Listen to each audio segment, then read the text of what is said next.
बात करेंगे कि बिहार में इस बार किसकी बहार होने वाली है। 6 अक्टूबर को बिहार में विधानसभा चुनाव के शंखनाद के बाद आज से जंग के मैदान में योद्धाओं के उतरने का सिलसिला शुरू हो गया है। आज से पहले चरण का नामांकन शुरू हो रहा है, जो कि 17 अक्टूबर तक चलने वाला है। पहले चरण में 6 नवंबर को 18 जिले की 121 सीटों के लिए वोटिंग होगी, जिसके लिए आज से नामांकन शुरू हो रहा है और नामांकन को लेकर के सभी जिलों में प्रशासनिक तैयारी पूरी कर ली गई है। समाहरणालय परिसर में नामांकन के लिए आने वाले उम्मीदवारों के लिए दिशा निर्देश भी जारी किया गया है। साथ ही सुरक्षा के भी पुख्ते इंतजाम किए गए हैं। तो चुनाव को लेकर के तैयारियां जोरों पर है। चुनाव आयोग की तरफ से पहले ही घोषणा कर दी गई थी कि 2 चरणों में इस बार चुनाव होना है और नामांकन की प्रक्रिया भी शुरू हो गई। आज से जंग के मैदान में योद्धाओं के उतरने का सिलसिला शुरू होगा और आज से पहले चरण का नामांकन शुरू हो रहा है, जो कि 17 अक्टूबर तक चलेगा। देखिए, आज नामांकन आज से शुरू होगा। 2 दिन बीच में अवकाश रहने वाला है, सरकारी छुट्टी रहेगी इस वजह से, और फिर नामांकन की प्रक्रिया शुरू की जाएगी। तो पहले चरण की जो वोटिंग होनी है वो 6 नवंबर को होनी है और 18 जिले की 121 सीट पर यह वोटिंग पहले फेज में की जाएगी, जिसके लिए आज से ही नामांकन की प्रक्रिया शुरू कर दी गई है। और कौन कौन से ये 18 जिले हैं, चलिए पहले चरण में कौन कौन से 18 जिले पर वोटिंग हुई वो आपको जल्दी जल्दी बताते हैं। तो देखिए, पटना में भोजपुर, बक्सर, इसके साथ ही गोपालगंज, सिवान, सारण, वैशाली, समस्तीपुर, बेगूसराय, इन जिलों में वोटिंग होनी है। मुजफ्फरपुर, दरभंगा, सहरसा, मधेपुरा, खगड़िया, मुंगेर, लखीसराय, शेखपुरा, नालंदा। तो 18 कौन कौन से जिले हैं जहां पहले चरण में वोटिंग होगी वो आपको बता रहे थे।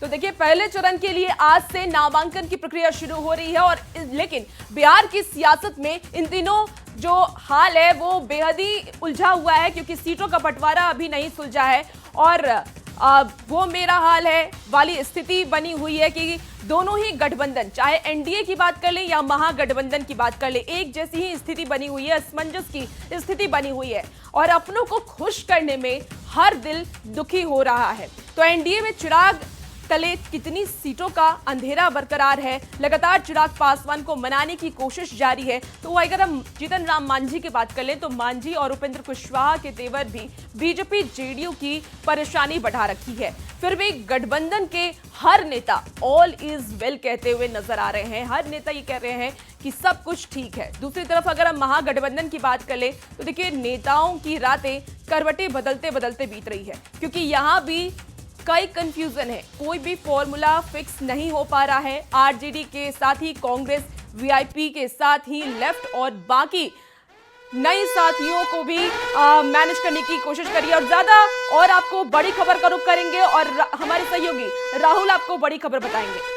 तो इस वक्त की बड़ी खबर उठ चुका है, यही बता रहे हैं कि आज से जो नॉमिनेशन की प्रक्रिया है वो शुरू हो गई है और ऐसे में करीब 1 हफ्ते तक में नॉमिनेशन फाइल कर भी लेना है। तो सीट शेयरिंग का जो मसला है वो भी सुलझाना है। धर्मेंद्र प्रधान एक बार फिर से दिल्ली से पटना लौट चुके हैं, बीजेपी नेताओं के साथ बातचीत कर रहे हैं, बैठक कर रहे हैं। तो देखिए, कल भी कई दौर की बैठक जो है वो धर्मेंद्र प्रधान करते रहे और देखिए, सुबह में ही वो दिल्ली के लिए रवाना हो गए थे, जिसके बाद से दिल्ली से वापस लौट भी आए हैं। यानी कि दिल्ली टू पटना, पटना टू दिल्ली जो है धर्मेंद्र प्रधान का लगातार आना जाना हो रहा है। तो आप समझ सकते हैं कि बीजेपी किस कदर एक्टिव मोड में नजर आ रही है। खुद जो चुनाव प्रभारी है धर्मेंद्र प्रधान, वो किस तरीके से एक्शन मोड में दिखाई दे रहे हैं और लगातार चाहे वो बीजेपी नेताओं से बातचीत हो या फिर जो घटक दलों की जो नाराजगी हो, जो सीटों को लेकर के एडजस्टमेंट की बात हो, उसकी भी जिम्मेदारी पूरी करते हुए धर्मेंद्र प्रधान दिखाई दे रहे हैं। कल की अगर बात करें तो धर्मेंद्र प्रधान की जो मुलाकात है वो चिराग पासवान से भी हुई थी। हालांकि उससे पहले चिराग पासवान से मुलाकात करने की कोशिश नित्यानंद राय ने भी की थी। पहली बार मुलाकात नहीं हो पाई, लेकिन जब दूसरी बार नित्यानंद राय पहुंचे थे तो मुलाकात हुई थी। तो देखिए कैसे बीजेपी की लिस्टों को भी संभालना है। शैलेंद्र हमारे साथ न्यूज 18 संवाददाता फोन लाइन पर। शैलेंद्र, बड़ी जिम्मेदारी धर्मेंद्र प्रधान के कंधों पर, बैठक चल रही है बीजेपी नेताओं के साथ, क्या अपडेट बैठक से? बिल्कुल, देखिए, धर्मेंद्र प्रधान सुबह सुबह पटना पहुंच चुके हैं। कल दिल्ली गए थे और आज सुबह सुबह पटना आ गए हैं और इस वक्त जो पार्टी के जो बड़े नेता हैं बिहार बीजेपी के, उनके साथ उनकी बातचीत चल रही है। विनोद तावड़े, प्रदेश अध्यक्ष दिलीप जायसवाल के साथ साथ अन्य नेता भी मौजूद हैं और किस तरीके से एनडीए गठबंधन के साथ बातचीत करनी है, इस पर रणनीति तय की जा रही है, क्योंकि उम्मीदवारों की सूची फाइनल हो चुकी है और अब सीट शेयरिंग का ही मामला अभी तक रुका हुआ है। इस मामले को कैसे आगे बढ़ाना है। और आज उम्मीद इस बात की भी है कि एनडीए के सभी घटक दलों के साथ आज धर्मेंद्र प्रधान की बैठक भी हो सकती है। सभी घटक दलों से बातचीत एक मंच पे की जा सकती है, क्योंकि कहा जा रहा है कि आज से कल तक सीट शेयरिंग का मामला सुलझा लेना है और बिल्कुल सीट शेयरिंग के साथ साथ शैलेंद्र, बीजेपी के अंदर प्रत्याशियों के चेहरों की बात करें तो वो कुछ फाइनलाइज हो चुका है क्या? अंदर खाने से खबर है? देखिए, सिर्फ सीट शेयरिंग का मामला अब रुका है। जहां तक उम्मीदवारों की सूची की बात है तो वो लगभग तैयार है, जिस पर दिल्ली से फाइनल मुहर लगनी है। संसदीय बोर्ड की जब बैठक होगी उसमें फाइनल मुहर लगनी है। बिहार से जो सूची तैयार करने की जो बात थी वो लगभग सूची पूरी तरीके से तैयार है और उसे भेज भी दिया गया है दिल्ली। अब वहां से पहले सीट शेयरिंग होगा और उसके बाद उम्मीदवारों की सूची पर भी। चलिए बिल्कुल, तो जो आप सीट शेयरिंग का मसला बता रहे हैं उसी से जुड़ी बड़ी खबर सामने आ रही है। और बता दें कि धर्मेंद्र प्रधान और नित्यानंद राय की चिराग के साथ बैठक कल हुई और ये तीनों नेताओं की करीब 25 मिनट तक बैठक चली। सीट शेयरिंग को लेकर तीसरे दौर की बैठक हुई। बैठक खत्म होने के बाद धर्मेंद्र प्रधान चिराग से हाथ मिलाते हुए निकले, जिसकी तस्वीर भी सामने आई। थम्स अप करते हुए ये नेता दिखाई दिए थे। इसके पहले 2 बार और नित्यानंद राय चिराग पासवान के घर जा चुके थे। शैलेंद्र हमारे साथ जुड़े हुए हैं, न्यूज़ 18 संवाददाता। शैलेंद्र, जिन 4 क्वालिटी सीटों की बात चिराग पासवान कर रहे थे, क्या ये माना जाए कि कल कुछ जो दौर की बैठकें चली दिल्ली में, धर्मेंद्र प्रधान भी थे, नित्यानंद राय भी थे, उस पर कुछ मामला सुलझा है या फिर पेच वहीं फंसा हुआ है? बिल्कुल, देखिए, मामला सुलझाने की कोशिश की जा रही है और खास तौर पर जब भी सीटों का बंटवारा होता है तो हर घटक दल ये चाहता है कि उसे अधिक से अधिक और अच्छी से अच्छी सीटें मिले। चिराग पासवान भी यही चाह रहे हैं कि यदि सीटों की संख्या कम है तो जो सीट वो चाह रहे हैं वो सीट उन्हें दी जाए, और इसी को लेकर के विवाद है। और उसी पर बात करने के लिए नित्यानंद राय को अधिकृत किया गया था और नित्यानंद राय और धर्मेंद्र प्रधान के साथ साथ जो अन्य नेता हैं वो लगातार बातचीत कर रहे थे। कल की बैठक के बाद पॉजिटिव साइन जरूर दिखे हैं कि बातचीत इनकी आगे बढ़ी है। और आज जब इनकी बैठक होगी, सामूहिक बैठक यदि आज होती है तो उस बैठक में चीजें तय होने की भी संभावना जताई जा रही है। और कहा जा रहा है कि आज रात से लेकर कल तक जो सीट शेयरिंग है वो मामला, उस मामले को लेकर के खुलासा कर दिया जाएगा। सीट शेयरिंग का जो विवाद है वो उसे निपटा करके लोगों को जानकारी दे दी जाएगी कि कौन कितने सीट पर चुनाव लड़ेगा। जी चले, बिल्कुल शुक्रिया इस अपडेट के लिए आपका शैलेंद्र। तो देखिए, कल बातचीत तो जरूर हुई थी, कई बैठकों का दौर भी चला था चिराग पासवान के साथ, और जो एक पॉजिटिव साइन है वो जरूर बाहर आने के बाद मिले थे, क्योंकि नित्यानंद राय मुस्कुरा रहे थे, चिराग पासवान मुस्कुरा रहे थे, थम्सअप वाली जो तस्वीर है वो भी सामने आई थी। लेकिन अब तक पूरी तस्वीर साफ नहीं हो पाई है। एक पॉजिटिव संकेत जरूर मिले हैं, लेकिन जो आज धर्मेंद्र प्रधान बैठक कर रहे हैं अपने बीजेपी नेताओं के साथ, विनोद तावड़े की भी मौजूदगी है, वहां पर भी एक दौर की बातचीत होगी और माना यह जा रहा है कि थोड़ा वक्त जरूर लगेगा तस्वीर और साफ होने में।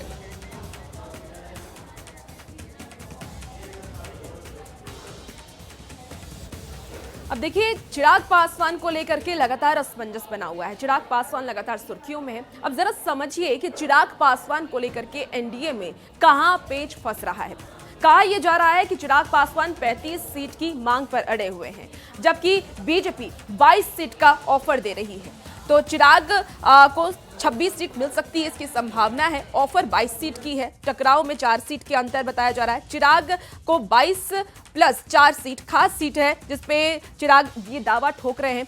आपको बता दें कि गोविंदगंज बीजेपी की सिटिंग सीट है, सिकंदरा हम की सिटिंग सीट है, चकाई निर्दलीय सिटिंग विधायक है यहाँ पर, और ब्रह्मपुर में भी आरजेडी की सिटिंग सीट है, जिस पर चिराग पासवान दावा ठोक रहे हैं। चिराग पासवान का कहना है कि इन सीटों को हमें देना चाहिए और यहाँ से हमारे विधायक हों और हमारी जीत पक्की होगी। तो चिराग पासवान की अगर हम बात करें तो उनकी जो डिमांड सीट है वो 35 सीट है। ऑफर बीजेपी की तरफ से 22 सीट की दी गई है। संभव है कि 26 सीट उनको दे दी जाएगी और टकराव देखिए 4 सीट पर है, सूत्रों का ये कहना है। तो चिराग पासवान को लेकर के जो पेच इस वक्त फंसता हुआ नजर आ रहा है, इसको सुलझाने की कोशिश लगातार की जा रही है। चिराग पासवान के साथ लगातार बैठकों का दौर जारी है, उन्हें मनाने की कोशिश की जा रही है, क्योंकि कल भी जो बैठक हुई थी नित्यानंद राय के साथ, उस बैठक में चिराग पासवान के चेहरे पर खुशी दिख रही थी।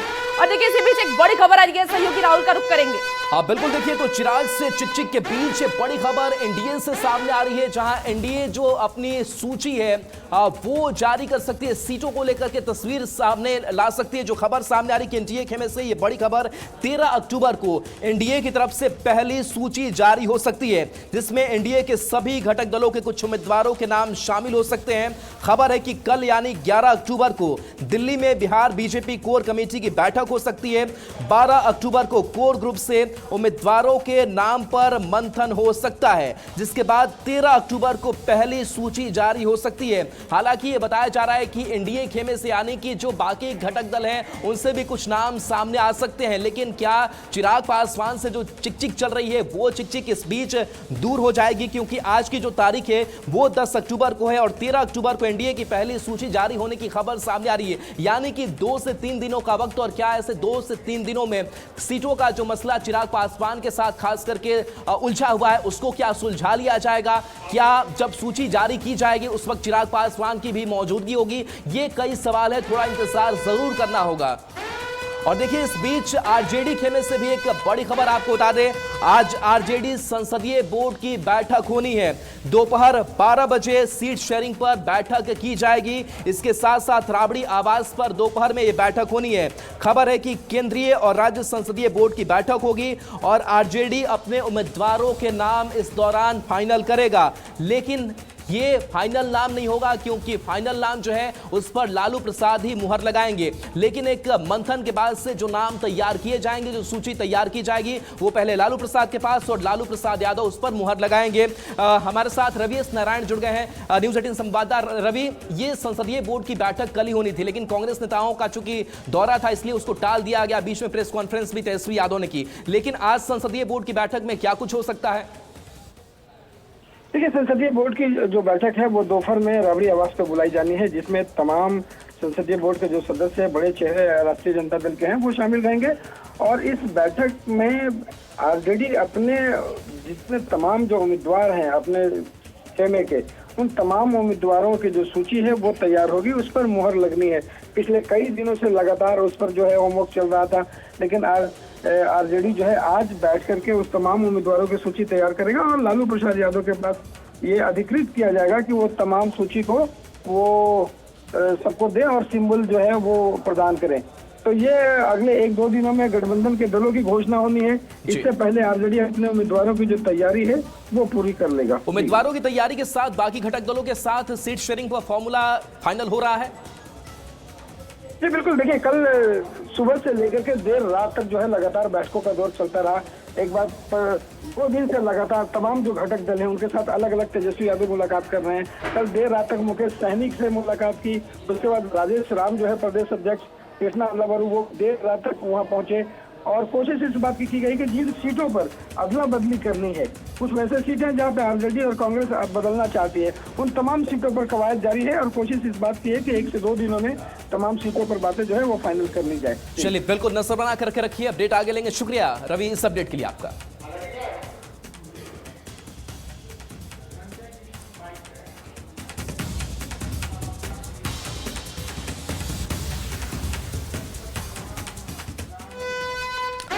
और देखिए, इस बीच एक और बड़ी खबर है, क्योंकि चुनाव है तो चुनाव में लॉ एंड ऑर्डर भी बना करके रखना है। और इस बीच अररिया से बड़ी खबर है, जहां पर छापेमारी हुई है। खबर सामने आ रही कि मंडल कारा में प्रशासन ने छापेमारी की है। विधानसभा चुनाव को लेकर के ये छापेमारी की गई है। आपत्तिजनक हालांकि सामान कुछ भी बरामद इस मंडल कारा से बरामद नहीं की गई। करीब 2 घंटे तक यहां पर छापेमारी चली है। खबर है कि अररिया मंडल कारा में प्रशासन ने ये रेड डाली है। तो देखिए कैसे चुनाव के मद्देनजर सुरक्षा व्यवस्था भी दुरुस्त रहे, कहीं से कोई गड़बड़ी ना हो, कानून व्यवस्था बनी रहे, इसके लिए चप्पे चप्पे पर निगरानी बढ़ती जा रही है। और ऐसे में मंडल कारा अररिया में प्रशासन की छापेमारी हुई। हालांकि इस दौरान कोई आपत्तिजनक सामान नहीं मिला।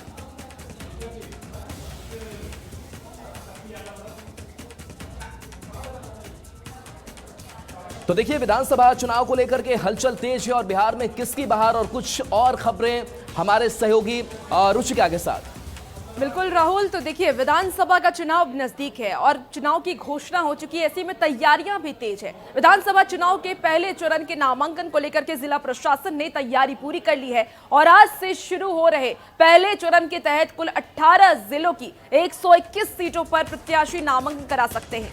पटना में भी 14 विधानसभा सीटों पर सुबह 11 बजे से दोपहर 3 बजे तक नामांकन पत्र भरा जाएगा। नामांकन की प्रक्रिया चलेगी। कलेक्ट्रेट परिसर में विशेष जांच पड़ताल के बाद ही प्रत्याशियों और समर्थकों को प्रवेश दिया जाएगा। तो आज का दिन बेहद खास है उन उम्मीदवारों के लिए जो इस बार चुनाव लड़ रहे हैं। पहले चरण के नामांकन को लेकर के जिला प्रशासन ने तैयारी पूरी कर ली है।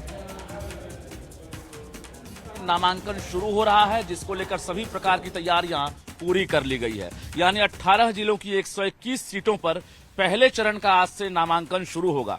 पटना जिले की अगर बात करेंगे तो पटना समाहरणालय, पटना सिटी, दानापुर, मसौढ़ी, पालीगंज और विक्रम, ये तमाम नामांकन केंद्र बनाए गए हैं, जहां पर बड़ी संख्या में सुरक्षाकर्मी और मजिस्ट्रेट तैनात किए गए हैं। पटना समाहरणालय में भी देख सकते हैं सुबह का वक्त है, लेकिन सुरक्षाकर्मियों ने अभी से ही मोर्चा संभाल लिया है। और इसके अलावा किसी भी प्रत्याशियों के साथ या लोगों के साथ हथियार या अंगरक्षक को प्रवेश नहीं दिया जाएगा और हर केंद्र पर मजिस्ट्रेट, पुलिस बल, महिला पुलिस बल, वीडियोग्राफी, अग्निशमन और चिकित्सकीय व्यवस्था की गई है।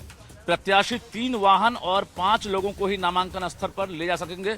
किसी भी प्रत्याशी या समर्थक को हथियार के लिए साफ तौर से मनाही है, यानी हथियार के साथ वो प्रवेश नहीं कर सकते हैं। तो विधानसभा चुनाव को लेकर जो आदर्श आचार संहिता है उसका पालन किया जाएगा और सभी प्रत्याशियों को एक तरह से सख्त हिदायत भी दी गई है।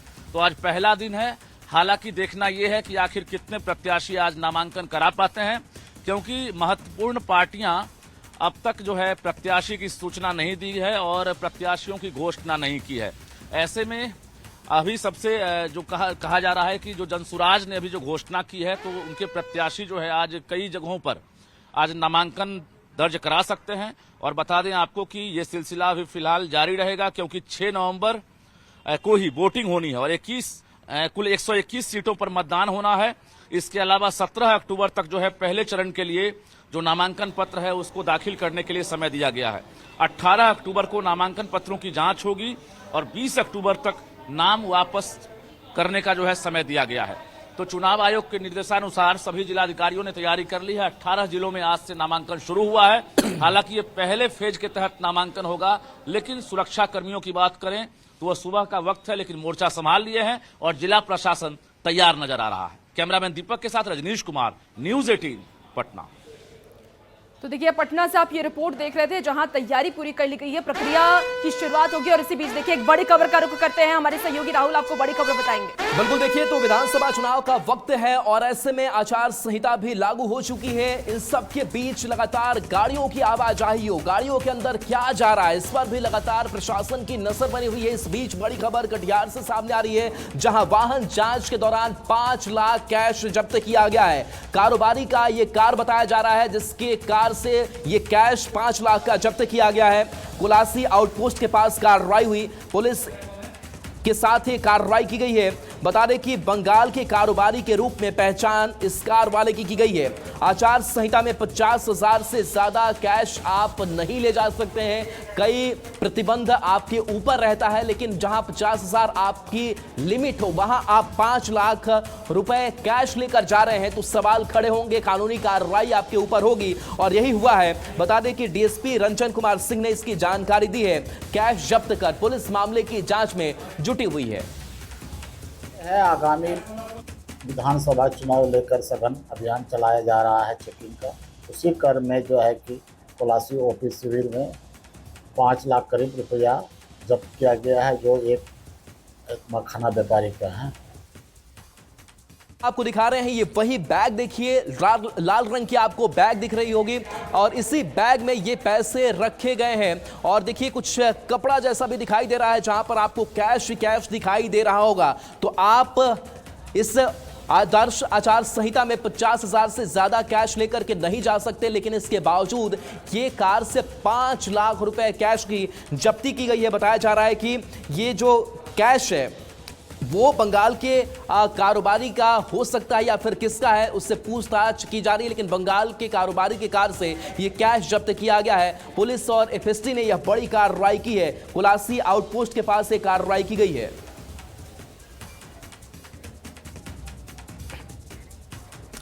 तो देखिए, हम लगातार बात कर रहे हैं एनडीए के सीट शेयरिंग को लेकर कि चिक जो है वो चिराग पासवान को लेकर ही एनडीए में सीट शेयरिंग को लेकर के हो रही है। लेकिन इस बीच एक और बड़ी खबर सामने आ रही है कि आज एक बार फिर से एक दौर की मुलाकात जो है नित्यानंद राय और चिराग पासवान की होनी है।